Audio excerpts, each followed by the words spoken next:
nervous? No. Where's your answer? Dennis Beckham, let the ball on! Dennis Beckham! Dennis Beckham! Dennis Beckham! Dennis Beckham! Oh! Oh, no! Oh, yes! He missed it! Every value I've ever held has been questioned, and I'm loving it. I used to think that was the funniest thing I'd ever seen, but then I just saw that. And now I'm going to have to rethink my order of what I think is the funniest thing I've ever seen.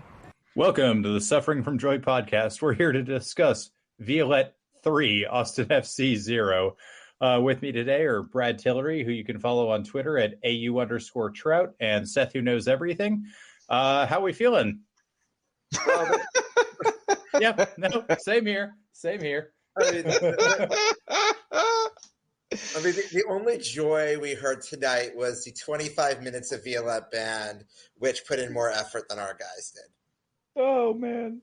That was I put more effort into the intro editions in this podcast than anybody playing in that game in an Austin shirt did.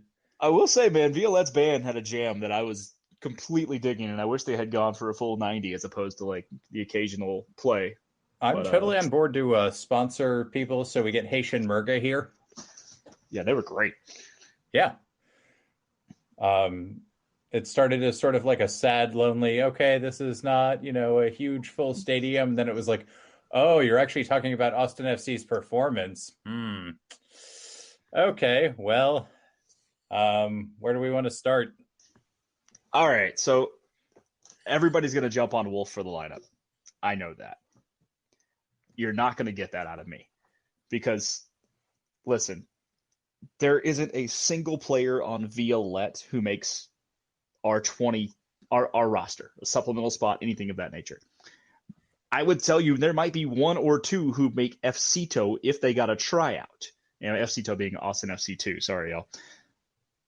This is a roster, and if you look up and down of who started tonight, Lima, Jafal, Tariq, Jimenez, and I can keep going down the list, Diego, guys who have many MLS starts under their belt. They should have handled this club easily. This is I don't want to hear anything about, we didn't play our best roster. We shouldn't have had to. This was a roster that should have on an off night won at minimum 2-0. But it was arguably one of the laziest performances I have seen, if not the laziest performance I've seen Austin FC play the entire existence of the team. I think somewhere in like the 7th minute, I made a note that Diego looks like he absolutely doesn't want to be here, and I kind of quit taking notes after that. Seth, what do you think? Yeah, I mean, we look at this match. Number one, we're going into CONCACAF Champions League. There was going to be CONCACAFing. Honestly, the CONCACAFing was relatively light. It was just us not showing up for the match.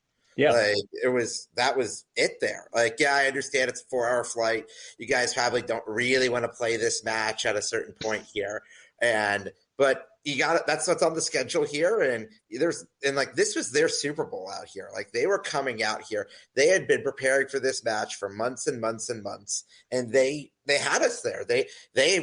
You know what? With Apple TV, they watch those matches. They weren't quite running a St. Louis level New York Red Bulls press, but they saw what had worked against us, and didn't look like we bothered to scout them. It didn't look like we bothered to do much of anything. And their striker was a complete matchup problem. I think Leo probably could have stopped him, but I'm not sure Alex Ring stops those first 2 goals there. That was a difficult matchup for us. It's a difficult matchup, but also the center back in Tariq has to at least go challenge for the ball. Yeah, exactly. Yeah, you can't give him just a free run at the head inside the 6-yard box twice. Yeah. I mean, we don't know if this guy just buries headers left and right if they're contested, but free headers, yeah, like great. Put it right under the bar. Did it twice. Nobody really even near him. I guess there's sort of like a cursory run, but to me, it's an effort thing. Is there anything else you guys saw? I thought the whole game was effort. I thought Jafal was the only player who acquitted himself decently tonight. Actually, and I know people are going to laugh at me for this, he wasn't great as usual, but at least Redis ran and tried. And he actually put in a really good cross in the first half. That I was going to say, he had our best chance in the first half. Yeah. I didn't think he was, but he was by far not our worst player on the pitch. I didn't mind Diego playing the 10 like we had him in there because he's played that role for most of his career. These are guys. Finley was on the field. That's a guy who should have been more active, but we weren't attacking passes. We had passes that we were just waiting to come to us, and Violette would step up and take it from us. Violette did a great job of clogging the lanes in the attack for us, giving us really nowhere to go. And once they did that, we kind of shut down and just seemingly had no interest in being creative to try to make offensive plays. It was lazy. It was lazy is the word I just keep coming back to tonight. Yeah, it was, there's this minor obstruction in my way. I guess I won't even try. It was like watching Eeyore play. Yeah. Yeah, no, it was, I'm trying to think back on the little over 2 seasons of Austin FC we've seen, and maybe at San Jose in October 2021 was worse than that. But, there was that was lifeless all around. The only other one, Seth, I can maybe think of was the second Houston away match that we lost. Well, there was only season one. one. There was only one Houston away match that season. Okay, sorry. Yeah, we were at home. We beat Houston twice at home. But as we go through that, it was that match also had an early goal. This team, when we got down last year, heck, even when we got down against St. Louis 10 days ago, they had a fight in them. They still had something there. But this honestly looked like Austin FC without Sebastian Driussi. And that is telling you that you don't really have depth on a team when one guy is so critical to making so much of the team work. Yeah. No, I don't know. I'm with Brad on this. I think we had plenty of talent out there. If they went after the game and played hard, we would have at least not lost 3-0. I don't think you can chalk this up to just not having Driussi. That seems way overly simplistic to me. No, I'm saying is that that was not my point there. My point was we have, and somebody could check me on this, we haven't had any of our signature comebacks as a club without Driussi. That was my point I was trying to make there. Okay. No, I think that's fair. But do you chalk this up to is it players not getting themselves up for a game? Is it up to Wolf to motivate people more? And I never really buy into that. As you're professional athletes, you shouldn't need a coach to get you amped up to play a CONCACAF Champions League game. It's a big game. That's where I am. Is you guys are getting paid. Some of you are getting paid very, very well to be there tonight. Do your damn job. And it's a tryout for some of you. It is. If you're complaining that you're not Maxi, I know he wants to start. I know he believes he should be a starter. Didn't show me why he should be a starter tonight. And for people who were clamoring after he scored the other night, he needs to start. He needs to start. What did he show you tonight against a club that, if they played a full season in MLS, might win 2 matches? What did he show you that he should start right now? He showed me nothing. Hit a nice shot in, what was it, the 85th minute off that the was corner, it. But that was it, yeah. And he's supposed to be a pressing, attacking forward, and everybody just looked lifeless. And I would have to go back and look at it again. I'm not going to, because I'm not putting myself through that. Seth.sickos if you want to, but I'm not going to do that. No. It looked like we were just gassed from the get-go. It wasn't the early goal or anything like that. We were just not into playing this game. And you can make some excuses hey, it was a lot of travel, or, the surface maybe isn't perfect, but that's not an excuse for no effort. Even if you want to say, okay, we'll take 10% off, fine. But this is people just jogging around and not even trying. And if I'm Wolf there at halftime, you reiterate the point, the importance. You're down 2-0. You didn't even necessarily need to win that match, but getting one away goal there would have been absolutely huge in setting that. I still think that this tie is not over. This team could absolutely win 5-6-0 at home, or even 5-1, 6-1. That is not out of the realm of possibility. But they Violette knew the result that they needed to get, and they got it.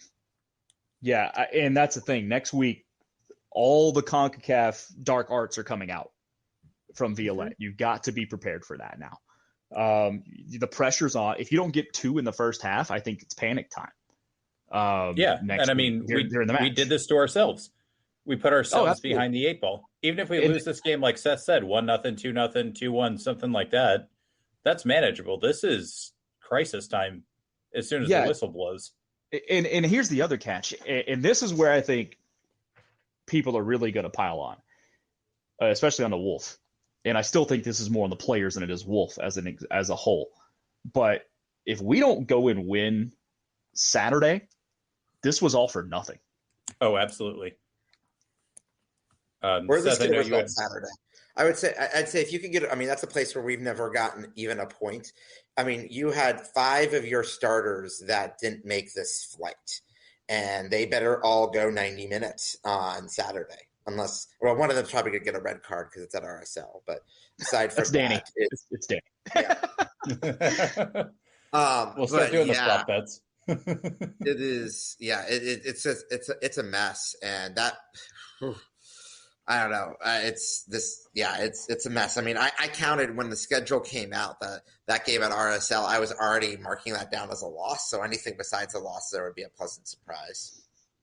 Well, and I mean, does that game even matter that much? I'm not saying we should have played Driussi 90 minutes, but there was a lot of talent we left home and leadership especially too. And I mean, go ahead. You just hit the point with leadership. Okay. You've had 2 captains in the history of this club. Neither one of them were on the plane.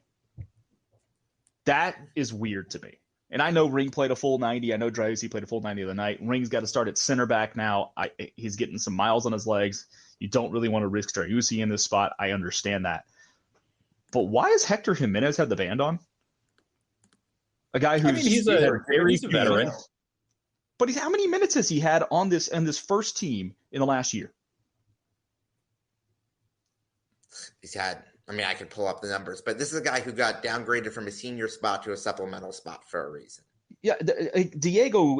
In my mind, if you need some guy actually going to go out there and try to fire up the team or something, that's probably a Fagundes role to have the band tonight with the lineup that we threw out there. Or maybe Nick Lima, something, or Stuver even, who's won the band in the past. Someone of that nature needs to be the captain as opposed to a guy who, 1, hasn't really been playing in the last year, and 2, got absolutely worked twice down the left side in the first half. Yeah. Just twice? Well, yeah, fair. But both of them ended up in goals. Yeah. I mean, where do we even start, though? It's an effort thing, sure, but, is this even a game we can talk tactics on? I think the thing we most learned is that Amro Tarek is not a starting center back, and Alex Ring is there to stay, I hope. Yeah, which is scary that you have. I mean, actually, Kip looked fine, and I honestly thought it in a weird way it was good that he was getting heckled out there and was doing fine. And Kip is a guy at this point who's going to be consistently making 20s, and he'll be coming off the bench at a certain point. I don't know. It bothers me at a competition like this when we could have dressed 23 guys that we only flew 19 guys down there. It is a sign of respect at a certain point for the competition. And I don't think and also I mean, maybe because Micah Burton hasn't been signed to a first team contract yet, I would have loved to have seen someone like him on the field there. I don't know if he does anything there, but at least try to do something a little different there. Yeah. Roll the dice, throw him out there. What are you going to do? I mean, we almost Rigoni chases down a guy who's wide open at 90th minute and it's 3-0. We lose 4-0. I get that's worse, but I mean, Micah Burton's going to go out there and show some effort. And there were zero people. I don't know if you guys saw it differently than me, but nobody looked like they wanted to be there, period. I thought Jafal was the only one. Yeah. I thought Jafal played a decent game. But actually, I think Stuver showed up.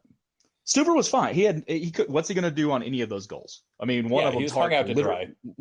2 of them got hung out to dry, and the other one, Tarek literally kicked it back into the goal after Stuver made a save. Okay, let's do that one real quick. Is that worse than Tarbell literally throwing the ball into our own net? Because I have to watch it back, but I think it's close.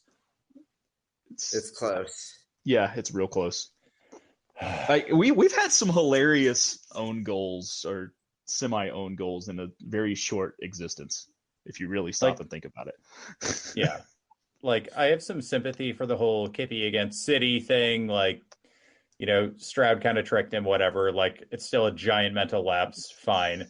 But the Tarbell, throw the ball into your own net. You literally would have been better if you didn't have arms there. Okay, one thing.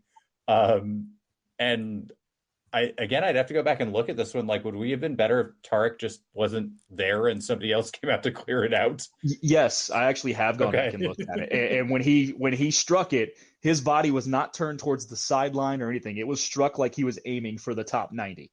That's what I thought, and I was like, "There's no way a professional athlete just did this." Yeah, it was. I have no words for that one. I other than if it was anybody else, I would probably watch it on repeat laughing. I mean, I still might do that. I still laughed, honestly. Yeah. At that point, I was just cracking up. I don't think I'm with you guys. I don't think the tie is out of question as far as winning it. It's just you hate to see that we have to put that much pressure on our A squad to pull something out next week at home when it really shouldn't be this hard. It just shouldn't. Well, Seth, let me ask you a question too. I know there are a bunch of issues with visas. Are these the same guys that are going to show up in Austin next week? I don't know who has their visas approved and not. It's not like I don't have access to that information. I know that Saba, who's their captain, is also a U.S. citizen, so I'm sure that he's a player who will be here. But I don't know. I don't know if the guy who scored the goal, scored the 2 goals for them, is going to be here next week. Yeah, I don't know who they're going to bring, but let's just assume that they're going to bring their best players for now, and we have to act like we're going to go play. A bunch of our guys are going to have to go play 90 in Sandy, Utah on Saturday night, and then fly right back to Austin and be ready to go 90 or plus PK. You can't go 120 even if we were to win 3-0. It would go right to PKs then, but just be ready to do what we can to forget this match, and at least you get a chance at revenge. Like San Antonio last year, no real chance at a return leg or anything like that. There is a return leg to this, and if we can't beat them on return leg, then we deserve to be out of this competition. It'll save me a bunch of money. Yeah, totally agree. And I mean, there's this idea floating around that we're just not good at knockout competitions, and to me, there's like not enough data at all on that. I don't know, Brad. You're kind of the expert here. We went 2-1 last year in a knockout competition. We went. Let's face it. We played one good half of knockout football last year. Yeah, FC Dallas. Yeah, the first half against FC Dallas. Sure. Yep. We lost in San Antonio. We got a draw, winning on PKs against RSL. And we were fortunate to get the draw. We were very fortunate, and we got our ass handed to us in LA, and we got our ass handed to us. So we've played 5 games of knockout football in this club's history, and we have a -6 goal differential. Yeah, I don't know. I mean, I think it's hard for me to say we're just not good at it. Did I lose you guys? No, you're good. Sorry, my computer just stopped on me, so I thought I had lost the feed. I'm not here to say that I think that we're bad at knockouts just yet, because I kind of don't think there's enough data. But we did go 2-1. The fact that we didn't play great in the playoffs last year, we did win 2 of them. Play like crap in LA, but that was what it was. I also think LA played a wildly different and much better lineup than we saw in August last year. The San Antonio game, I'm somewhat willing to even overlook, because 1, they were the USL champs. It's not like they were a bad team. And 2, that's a game that I think that franchise and that city had been waiting on since Austin FC was announced. If that game's at Q2, it probably goes differently. It was what it was. So this, to me, I just go back to, it's on professionals not being professional tonight. And it's no more 100%. Than that. It's just no more than that for me. But I mean, that's what I was talking about in kind of the beginning too. Like, do we even look at tactics? Like, we kind of had that like shifty back 3, but like, does it matter if nobody's running or trying or passing or moving, or like, do we even take the time to look at this, or just kind of go, okay, we'll get them next week? I think you can't really look at tactics, because tactics don't matter if you're not giving effort. Yep. Like, it's that simple to me. So you hate that it all has to fall on Zardis and Driussi and Ring and Danny next week, but it does. It just flat does next week. You can't throw anywhere near this same lineup and expect a different result. No, I don't think so at all. Seth, you're a Liverpool fan, and there was a Yeah. hilarious capitulation on Sunday. Do you think we gave less effort than like 86th minute Bruno Fernandes the whole game? Because that's what it looked like to me. I don't know if you have I was a. about to say I'm very much a believer in the cosmic theories of the universe balancing out highs and lows, and this 3-0 loss feels about as bad as the 7-0 win felt good on Sunday. So like we're back at even here. Okay.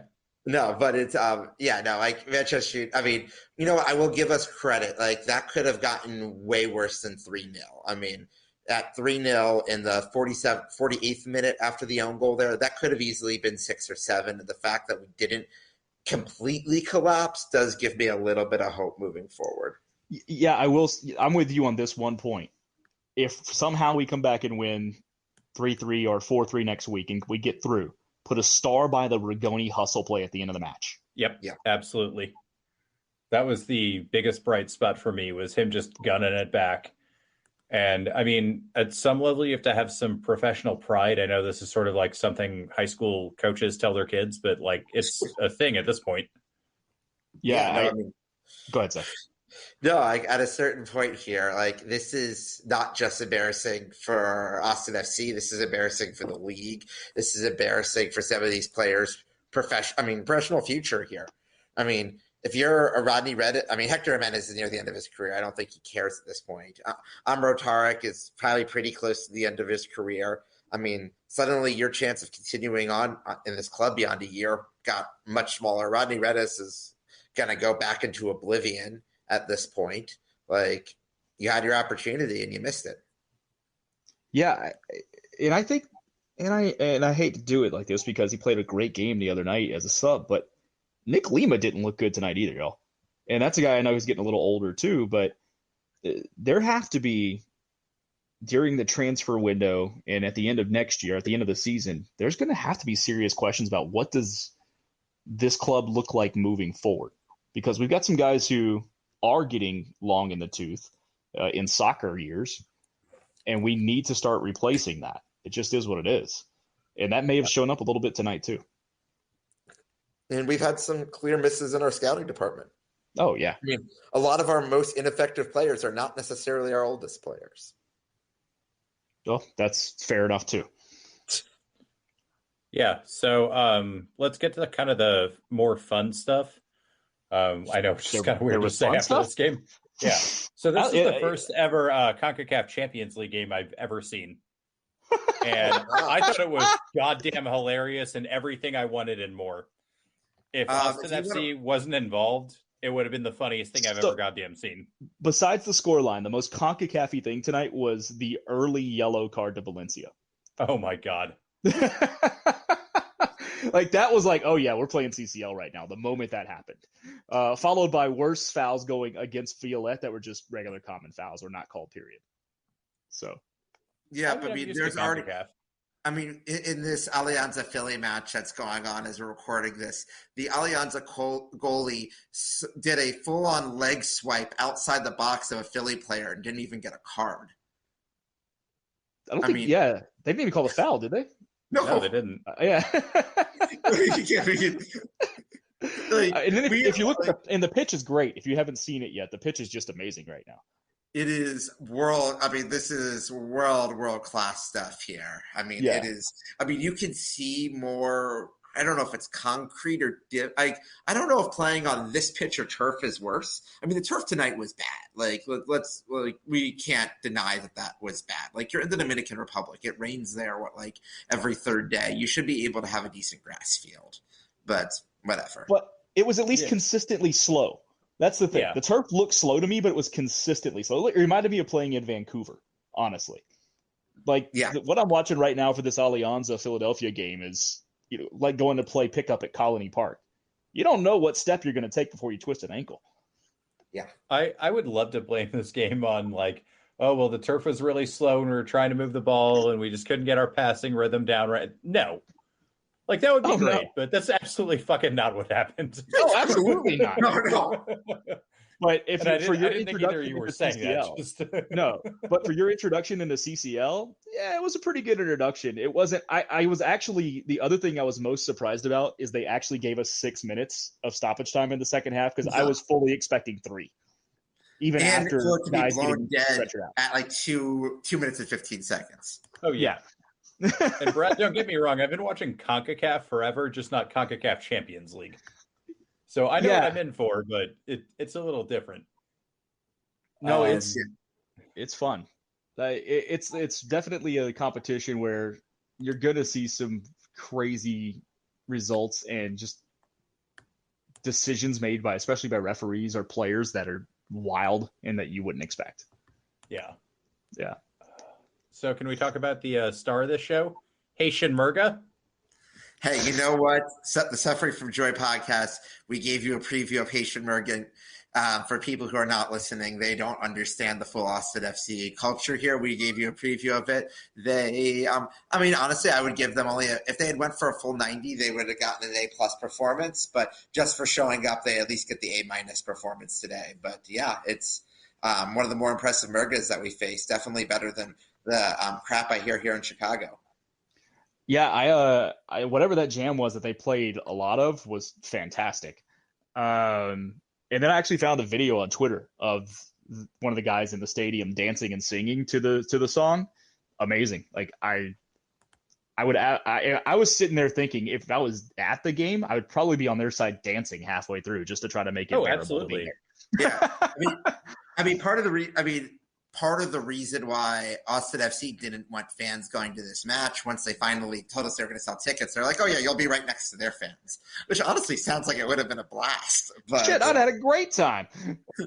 But hey, you know what? I'm glad that I'm glad that people did not travel all of that way to see that result, because that would have been. I mean, I was about to say. I mean, Vancouver's about the same amount of miles, and I did that trip in 2021, and that was depressing. That was a lot of tequila shots in the bar afterwards. But there was, yeah. I mean, I think this would have been way worse. Our fans might have drank the hotel dry tonight, actually, after that match. Might is an interesting word there. Yeah, I'm glad they didn't. I'm glad we didn't go for that reason. But yeah, had we been there, I feel like our crew would have probably made great friends with Haitian Murga, because they were amazing. I mean, at that point, it's not like it's like a super nervy game and people are diving into tackles left and right. It's just like, yeah, you guys showed up and we didn't. Hey, want a drink? Yeah. Like, what else do you do at that point? No, I mean, and credit to the guy on their team who flat called a 3-0 win yesterday. Yeah. As he was leaving the stadium, I think it was saying it to Jorge Iturralde and call a 3-0 win. I was like, wow, okay. Credit to them. King. Yeah, credit to their team. They played like they wanted to be there. Austin played like it didn't want to be there. Their fans were amazing for the ones that were able to get to the game. And you know what? If they beat us, I hope they beat everybody else too. Yeah. Well, I mean, let's go back to the motivation thing, though. Like, to me, it's always like a double-edged sword. You're professional athletes. You should be able to get up for a game. But, like, the coach has to do something, too. Like, you're both to blame, but, like, who's more to blame? Because this is a podcast and we have to point fingers at someone. This is becoming a little bit of a pattern with Josh Wolf, though. Mm-hmm. This team, you can go back to last year, plays down or up to competition a lot. A lot of those comeback wins we had last year were because we played down to competition for 45 minutes and had to, or 30 minutes, whatever it was, and then kind of had to claw our way back into a game and get our backs up against the wall. Josh Wolf has got to figure that part of managing out. Totally agree. Seth? Yeah, no, it is. I mean, this team hasn't won a game on the road since at Kansas City in July of last year. Ooh. So what you're saying is we need to play all of our games in front of a Nebraska Furniture Mart. We've only won there once, but sure. Or just have a team that we were on a real roll last summer. And this team, I made the point in an earlier podcast here, like this team hit a high and has not, as outside of a rare occasional moment, hasn't looked that great in most of its history. It had a great run for much of last summer. And then once that is worn off, it's like, okay, teams have figured us out. And Josh Wolf was trying to do something different. Yeah, we won on Saturday, and that was a better performance, but it still wasn't as good as we need to be.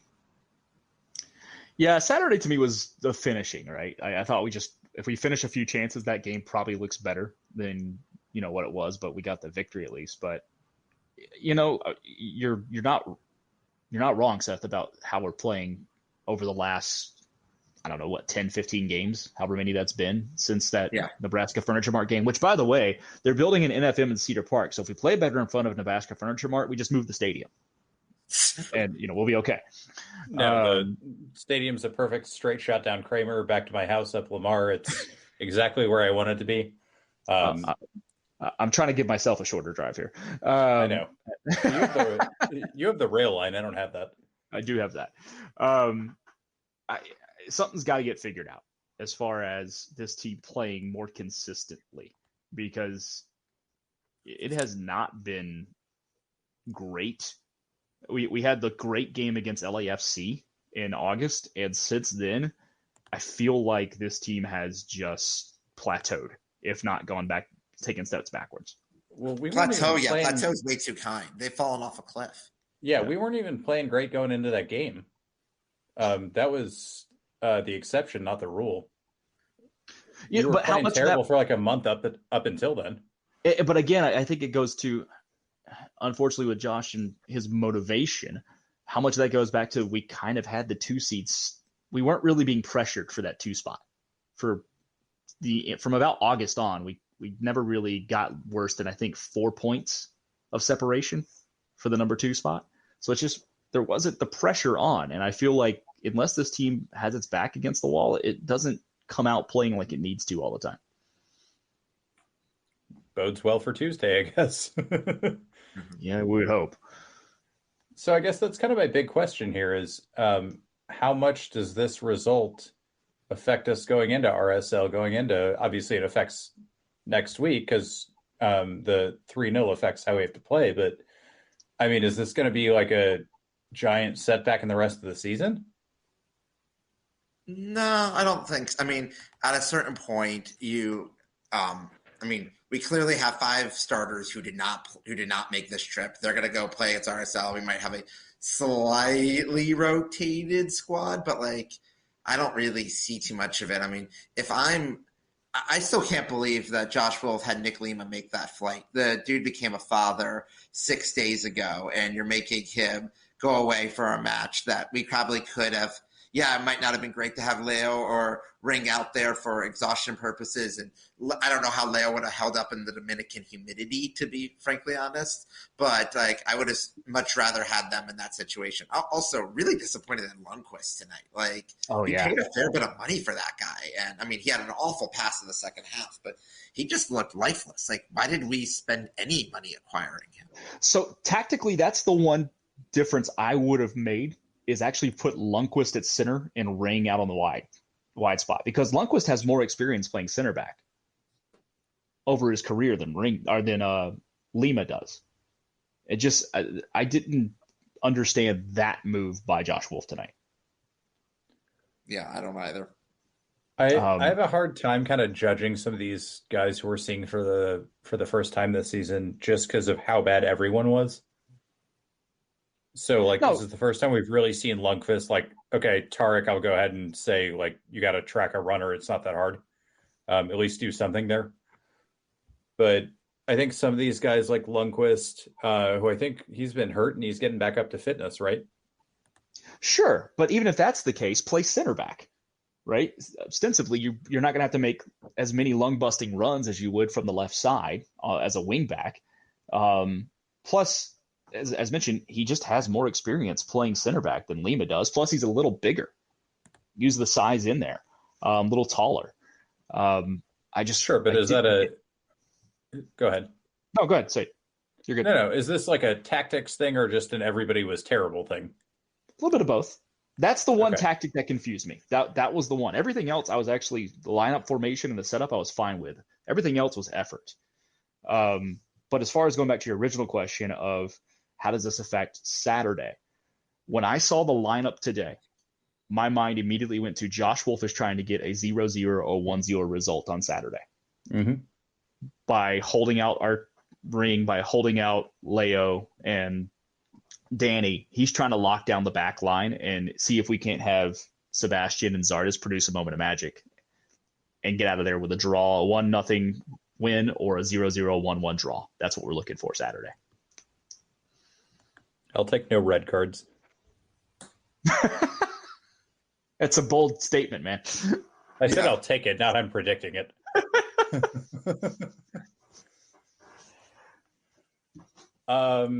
Okay, so do you guys want to do format real quick, like headlines, stock rising, stock falling?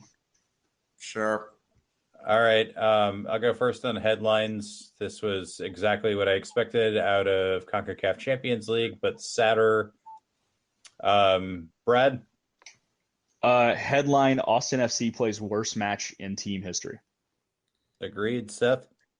Did Austin FC make the flight to the Dominican Republic? Yeah. Okay. We're all in the same vein there. Stock rising. I'll let Seth go first.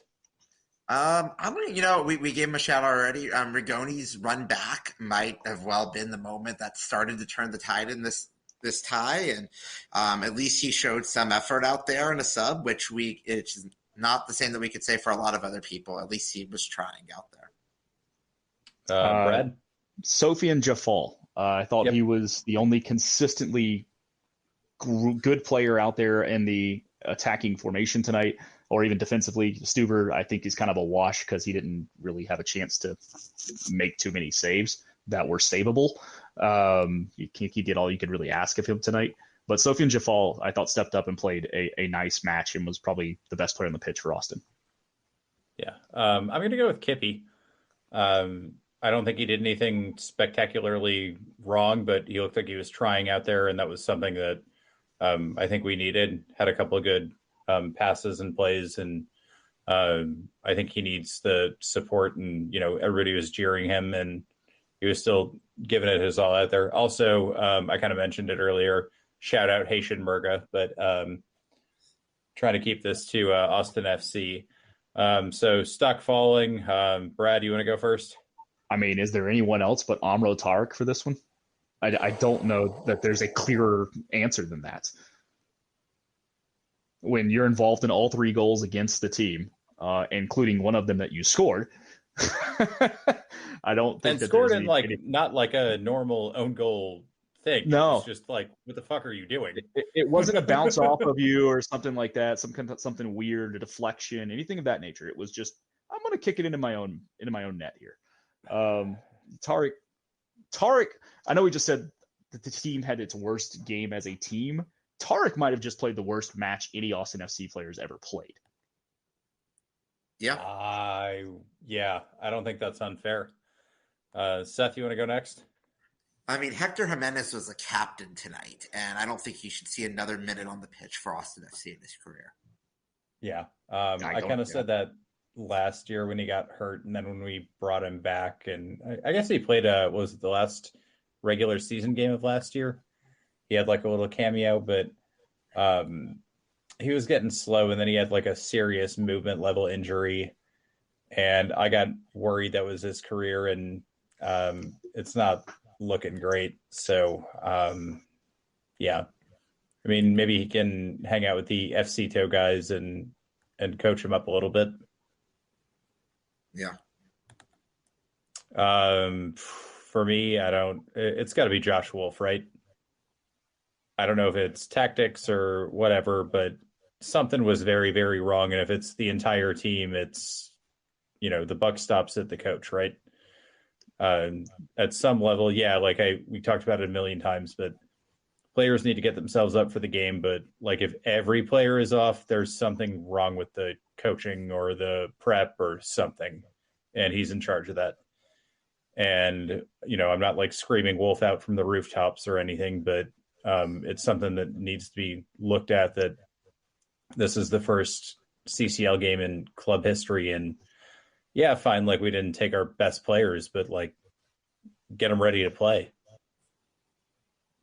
Yeah, that's the thing I would like to understand is what was the preparation. I know there was very little, if any, film on Violette to work with, but surely the guys who traveled and started tonight had to have known they were going to travel and start by late last week.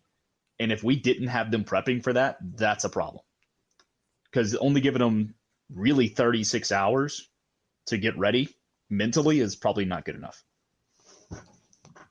No, and I mean, like, fine, it's tough to scout the pitch or scout the team, but like, you guys can move, you can make runs, you can play, you can pass, like, yeah, you can do all of those things without any sort of scouting whatsoever. Like, I could airdrop you guys onto a pitch in the middle of nowhere, and you should be able to do those things. Yeah, last I checked, you can still move your legs forward and and show effort. That's the thing that just bothers me more than anything tonight is the low effort and low energy of the entire team. Whole team of Jebs. Just need some exclamation points. Yeah, just hand them out. Nobody gets any numbers anymore. You're just exclamation points. Hey, better than football sticker helmets. Oh my God! Or apparently patches that fall off of kits these days. Oh, cool! They're showing they're showing the halftime highlights right now. I was just about to say that. I'm watching it on mute, but on 2DN where they're showing a commercial for nail drops right now, which it sounds way better that you can call them and they'll give you a special after 5 minutes for free, which sounds way better than whatever the heck we just watched. It does. Brad, I'm on FS1 too. Those first two goals are the exact same goddamn goal. All right, so here you go. You get to see the own goal now. It's a great save by Stuber, and like, what the fuck? He literally just kicks it into his net. It's like he intentionally did this. As far as Tarek, he looked like he intentionally just kicks it into the net. If he keeps his feet, turns his body, he has plenty of time to kick it out of there. Plenty of time. All right. Well, I'm sure there'll be some fun post-game stuff. Yeah, I'm actually. Wolf has taken responsibility for the crap that happened in this during the post-game press conference. I haven't had a chance to watch it because we've been recording this podcast, but I'm glad that he's at least taking some responsibility, and I hope we see a better performance on Saturday and a much, much, much, much better performance next Tuesday. Yeah, definitely. All right. Well, this is going to be a wide variety of things, but Seth, you want to lead us off with your biggest moment of suffering? The biggest moment of suffering. I'm going to let one of you guys choose the own goal. I'm just going to say that even the first 5-10, the first goal that we gave up, because by the time we gave up the first goal, I got that, oh shit, we're in CONCACAF sinking feeling. And there is nearly no feeling in the world worse than that of like, oh, we're not getting out of this match in any decent shape. And the fact that it came that early and the way it did, I thought was the biggest moment of suffering. Brad, up to you. There's a. I'm not taking I'm not taking the free space own goal. I think. No, that's I'm not going easy. to. I'm not going to do that either. Yeah, I think it's too easy. I alluded to it earlier. It was on the second goal, I think, where Hector Jimenez just got bullied and pushed. It was a free run it was a run down the left side. He contested at the beginning, got bullied off the ball, and allowed them to penetrate and ultimately score. Right then, I was just going, "Are you?" I kind of started laughing out of beyond in a delirious way, but with the realization that, oh crap, we're not only not giving effort, we're just physically getting manhandled right now, and that was frightening. Yeah, I'm going to go with, we just kind of watched it on the replay, that brief moment at the beginning of the second half where Stuber makes this great save, and I go, okay, that's a great save. Maybe we'll like get back into the game. And like, I'm mad at myself for letting me believe that like this was going to get better. And then just Tarek just boots it directly to our own net. I mean, I guess so. I kept having the same kind of hope where I'm like, if we just get one, this is fine. Yeah, like we need like one. It's CONCACAF. One dumb thing goes our way, and this is totally turned around. One away goal is huge here. I just kept all match thinking that's all we need. Rudy got close. Wolf got a decent shot off, but yeah. I'm going to go suffer to the bottom of a tequila bottle tonight. All right. Have fun. Anything else you guys want to cover? Nope, I think we are good. There's nothing more that needs to be said about this besides let's go get some revenge next Tuesday. Yeah, agreed. Well, as always, thanks for joining me, Seth, who knows everything, and Brad Tillery, who you can follow on Twitter at @AU_Trout. You can follow us on Twitter and Instagram at @SufferingPod. Rate, review, subscribe to the podcast. Follow us on socials, do all that good stuff. Hopefully just do anything better than Austin FC did tonight, and we'll be in a great spot. And as always, thanks for suffering with us. Bye. Promise here for Austin Jarrett Stroud. It's Diego Fagundes. He has written his name into Austin folklore. They just won't go away. Oh, he hits the upright again. That's impossible. The Bears' season's going to end on a double doink. Altidore spurs it. Dempsey's missed it. Donovan has it. From hope, there is glory.